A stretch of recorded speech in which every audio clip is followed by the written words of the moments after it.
I am James, 35 years old, living in San Francisco, where the steep streets and morning fog seem to embrace my soul. I run a financial technology company, something people call successful. But if you saw me, you'd probably think I'm just an ordinary guy wearing a simple shirt, fond of black coffee and quiet street corners.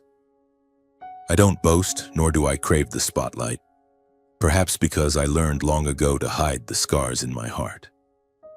I grew up in the suburbs of Minneapolis in a white wooden house with a green fence and a backyard full of weeds. It sounds warm, but to me that place was an invisible prison. My parents, Robert and Helen, weren't bad people, but they had a distorted way of loving. They poured all their attention, love, and pride onto Ethan, my younger brother. Ethan, the golden child, was always celebrated, always placed on a pedestal. And me? I was a faint shadow, the superfluous one in my own family. As a child, I grew accustomed to being overlooked. My birthdays were often marked by a cheap cake, sometimes without even candles. Meanwhile, Ethan's birthdays were a festival.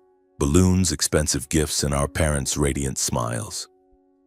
During summer vacations, my parents took Ethan to Disney World while I stayed home with my grandmother, listening to her old stories. At first, I wasn't jealous, I was just sad. A childish, innocent sadness I didn't know how to name. But that sadness grew over the years like a seed buried deep, waiting to crack open. I vividly remember the day I turned 18 when my parents announced they would pay for Ethan's college education, but I had to fend for myself. "James, you can manage on your own," my father said, his voice cold, as if I didn't deserve their support. I gritted my teeth and worked 3 jobs, from waiting tables at a diner to delivering newspapers in the early morning, to pay for my tuition. Ethan? He drove the brand new car our parents bought him, smiling brightly on Instagram, oblivious to my struggles. The greatest pain came when I was 25. At the time, I had just started a small company with big dreams. But then a crisis hit. I was short on money, and the company was on the brink of collapse. Trembling, I called my parents, asking to borrow $10,000, just $10,000, enough to keep my dream alive. "James, you're always a failure," my mother said over the phone, her voice sharp as a knife. "You're not worth the risk," my father added. "Learn from Ethan. At least he knows what to do with his life." I clenched my lips, trying to hold back the sobs. 2 days later, I found out they had just given Ethan $30,000 to buy a new Mustang. $30,000 without a single question or moment of hesitation. I stood in my rundown apartment, staring at the peeling walls, feeling as if my heart had been torn apart. I wasn't just rejected, I was erased. In their eyes, I was useless, unworthy of existing. That night, I sat alone, a bottle of cheap liquor on the table, but I didn't drink. I looked in the mirror, saw my red, teary eyes, and told myself, "James, you don't need them. You'll make it." That pain, bitter and cold, became the fire within me. I threw myself into work, forgetting day and night. I built my company from the ashes, step by step, drop by drop of sweat. But deep inside, the scar remains, smoldering, never healing. I'm not telling this story to complain. I'm telling it because this is me, the fragments that have shaped who I am today. I've learned to live with the pain, to turn it into strength. And now I am James Harper, a discreet millionaire, the owner of a financial technology company worth hundreds of millions of dollars. It sounds glamorous, but I don't live for the limelight. I wear t-shirts, ride a bike to the office, and enjoy quiet evenings alone with an old book. My success isn't about money. It's about proving my worth despite my parents' insults. Useless, failure. Those words were once chains, but now they're the fuel that drives me forward. My company, Nexus, develops software to help small businesses manage their finances. I started from nothing, from sleepless nights coding in a moldy apartment. Now Nexus has hundreds of employees, offices in 3 cities, and multi-million-dollar contracts. But I keep my identity private. I don't appear in newspapers or flaunt my success on social media. I don't want the world to know, especially not my family. They don't deserve to know. Then one Wednesday afternoon, as I sat in my office watching the drizzle outside the window, my phone rang. An unfamiliar number with a Minneapolis area code. My heart skipped a beat. I hesitated but answered. My father's voice came through, dry and detached, as if he was calling out of obligation. "James, it's your father. Ethan's getting married. The bride is Sophia, the daughter of his boss, Charles. They're hosting an engagement party at the house next week. The whole family needs to be there." I fell silent, feeling as if someone was squeezing my chest. My father continued, his tone flat. "But you don't need to come, James. The bride's family is important. We don't want to lose face." Those words hit like a punch. I heard my mother's faint laughter in the background, as if they were mocking me. I clenched my fist, nails digging into my skin, but said nothing. "All right, I understand," I replied, then hung up. It had been 3 years since I last spoke to my parents, and now they called, not to care, not to check on me, but to insult and humiliate me. Less than 10 minutes later, Ethan called. His voice was sweet, fake, as always. "Hey, James, I'm inviting you to the engagement party, but you know it's better if you don't come. The bride's family doesn't like failures. You don't want to embarrass the family, right?" I could hear the smugness in every word. Ethan, like our parents, still saw me as a loser, a stain they needed to hide. I sat there, staring at the dark phone screen, feeling my blood boil. The old pain surged back, the years of being abandoned, compared, and belittled. But this time I didn't cry. I didn't break. Instead, a cold, sharp thought flashed in my mind. I'll show them. Not for revenge, but to force them to face the truth. I'm not useless. I'm James Harper, and I'll make them regret this. I started to act. Through an old friend in Minneapolis, I learned that my family was drowning in debt. Ethan, as usual, spent money like it grew on trees. He bought luxury watches, traveled to Europe, and racked up loans everywhere. My parents, indulging him, had drained their savings. They were planning to sell the white wooden house where I grew up to pay off their debts. But the real estate market was sluggish, and they hadn't found a buyer. Hearing this, a jolt of electricity ran down my spine. This was my chance. I called Sarah, a trusted real estate agent in Minneapolis. "Sarah, I want to buy a house," I said, my voice calm but my heart pounding. "My parents' house. I'll pay above market value, but there are a few conditions. I demanded the deal be finalized on the day of Ethan's engagement party and the buyer's identity remain anonymous. I would use my company Nexus to conceal my involvement." Sarah was surprised but didn't pry. "Are you sure, James? This isn't just buying a house, it's personal." I gave a faint smile. "Exactly. It's personal." I planned meticulously. I would show up at the party with Sarah, right when everyone was in the middle of their lavish meal. I would reveal that I was the buyer of the house, and more than that, I would demand that my parents move out immediately. The thought made me both exhilarated and trembling. I didn't want to hurt them, not really. But I wanted them to feel a fraction of the pain they'd caused me. I wanted them to understand that their injustice had consequences. Each day I checked emails and coordinated with Sarah to ensure everything was on track. I also prepared myself mentally. I knew facing my family wouldn't be easy. My parents would make excuses, Ethan would point fingers, and I needed to stand firm.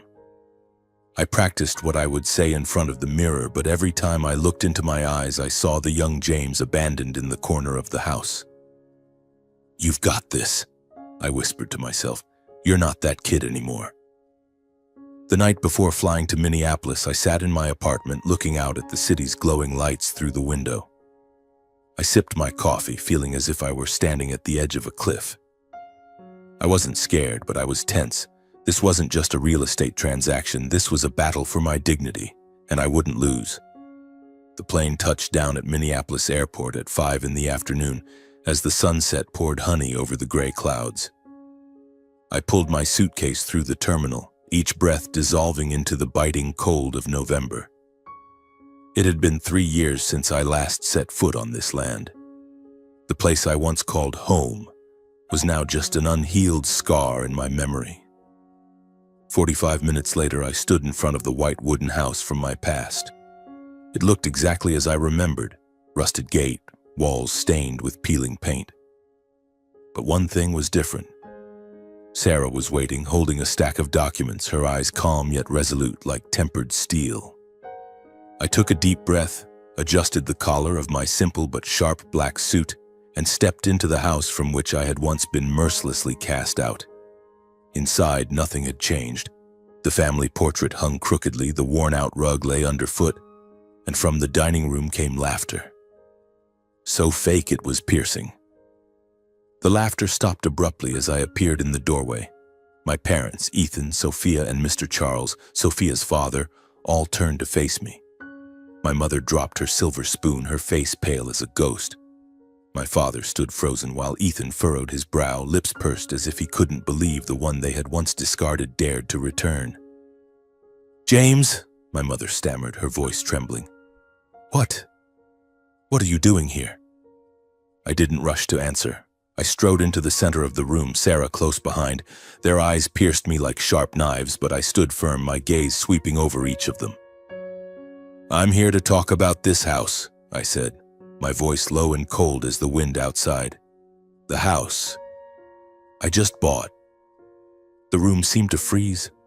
My father's face turned ashen, my mother clutched her chest, and Ethan shot to his feet, his chair crashing to the floor behind him. "What the hell are you talking about?" he roared, his eyes bloodshot. I glanced at Sarah and she nodded, presenting the contract. "I paid double the market value," I said, locking eyes with my father, my voice as unyielding as nails driven into wood. "But with one condition, everyone must leave tonight." My mother burst into sobs while my father stammered incoherently. "James, you can't do this. This is our home." I let out a dry, bitter laugh, a fire blazing in my chest. "Your home?" My eyes scanned the room, recalling every humiliating moment. The place where I was just a spare, insulted, and kicked out into the rainy night. "No, Dad. This is mine now." Ethan lunged at me, grabbing my collar, his eyes burning with hatred. "Who do you think you are?" he snarled, his breath hot against my face. "Some failure in a fancy suit thinking he's somebody now?" I clenched my fists, slowly but forcefully prying his fingers off, exuding calm power. "Failure?" I smirked, my voice icy as frost. "My company is worth $300 million. And you, Ethan?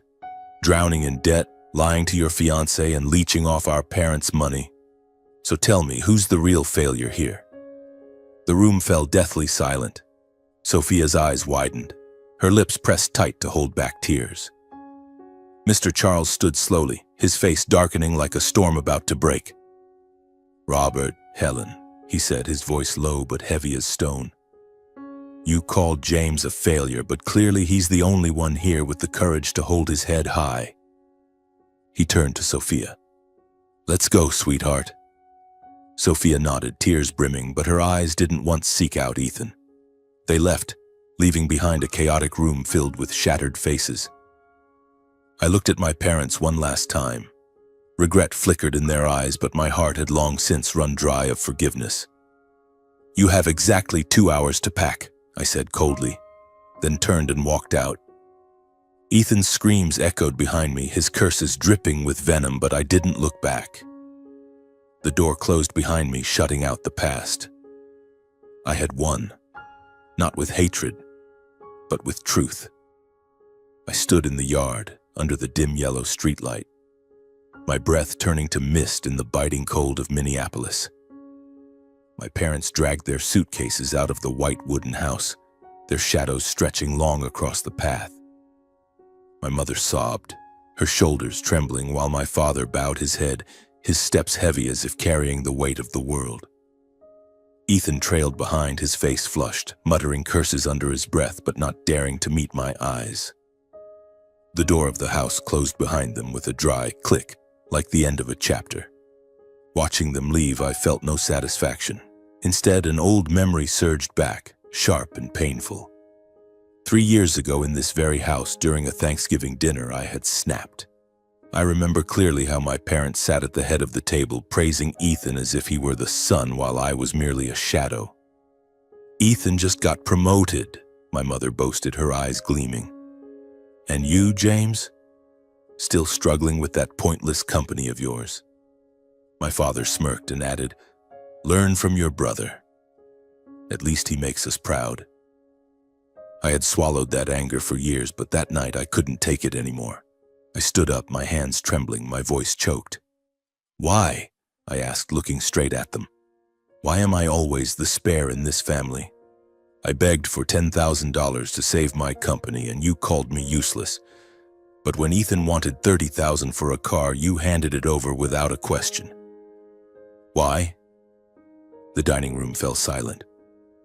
I waited, hoping for an apology, a hint of remorse, but my mother only frowned and said, "You're always too sensitive, James. We just want what's best for Ethan." My father was worse. "If you're not happy, then leave. Don't ruin our dinner." Ethan sat there, smirking as if I were a joke. I looked at them, my family, and realized I had never belonged here. I left that night, my suitcase light but my heart heavy. I swore I would never come back, never let them see me weak again. Over 3 years, I built Nexus from ashes, transforming myself into someone they couldn't dismiss. But now, standing here, watching them drag their suitcases away from the house I had just bought, I didn't feel victorious. I felt empty. They didn't apologize or admit their wrongs, just like 3 years ago.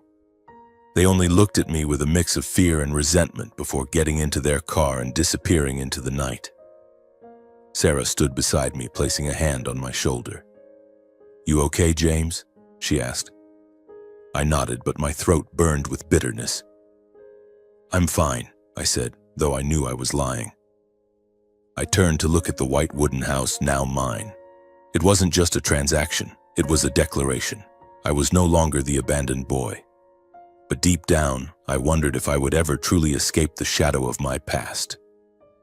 A month later, I stood in the lobby of a luxurious hotel in downtown San Francisco, where the annual tech conference was being held. My black suit fit perfectly as I moved through the crowd, shaking hands with a few partners and offering polite smiles. But inside, I still carried the echoes of that night in Minneapolis. My parents' resentful eyes, Ethan's venomous curses, and the white wooden house now in my name. I thought I had closed the door on my past, but it lingered, like a shadow under the bright lights. I was sipping coffee when a deep voice sounded behind me. "James Harper, right?" I turned, and there stood Charles, Sophia's father, the man who had quietly left the engagement party. Tall, with silver hair and sharp but not hostile eyes, he carried an air of authority. I nodded, slightly tense. "Mr. Charles, didn't expect to see you here."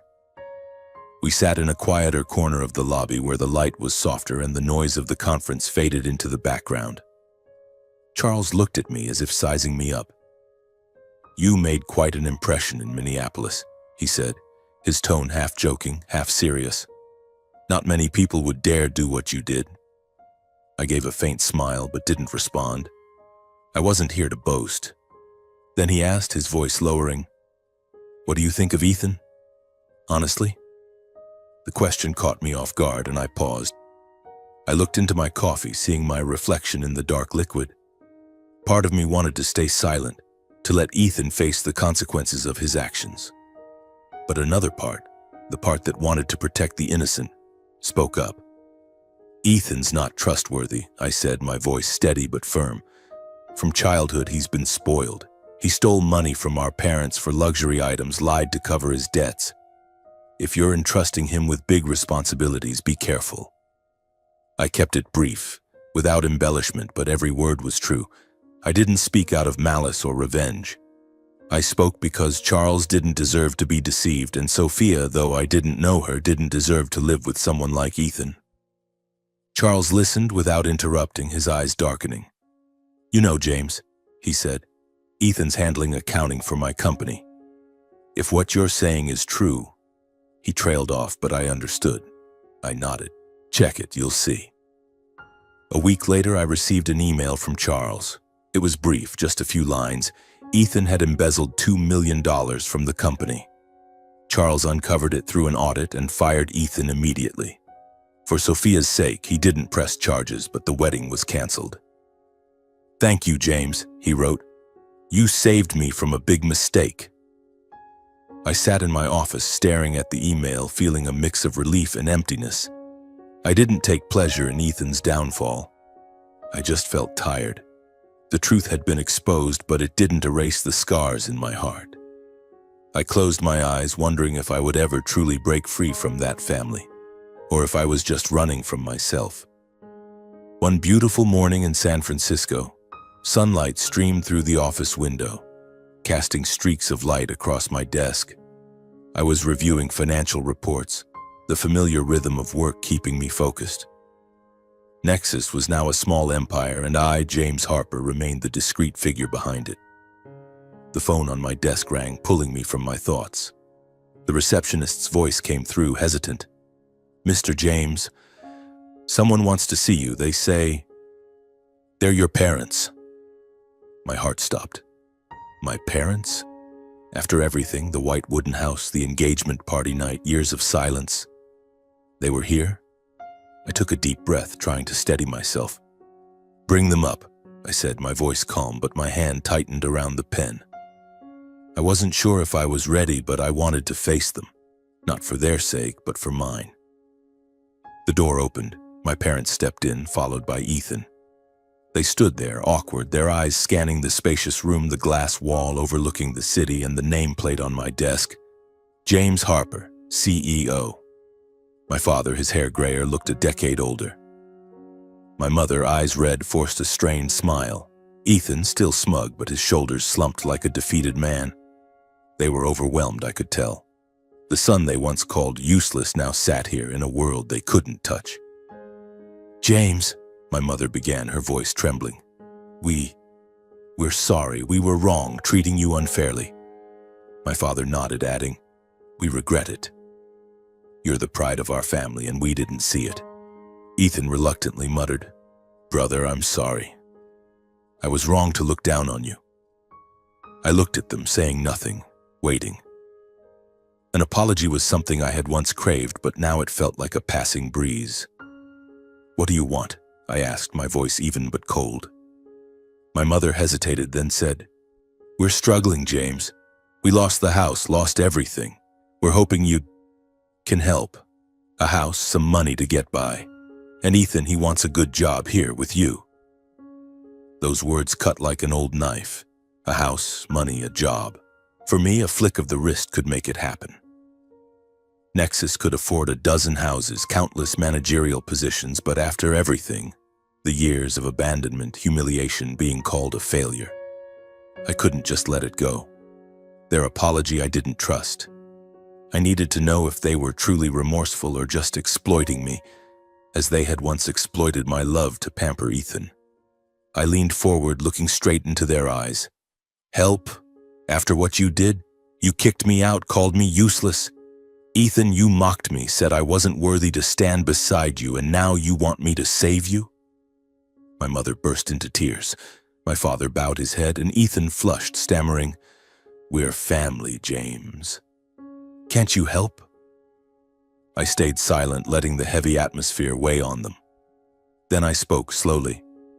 "Nexus has no place for those who don't strive. But if you need jobs, I can help. The company's hiring security guards, janitors, warehouse workers. If you're willing, apply. I'll review fairly." I deliberately emphasized fairly, a reminder of the unfairness they had inflicted on me. All three were stunned. My mother covered her face, sobbing louder. My father slammed the desk, roaring, "You dare insult me like this? I'm your father." Ethan lunged forward, pointing at my face.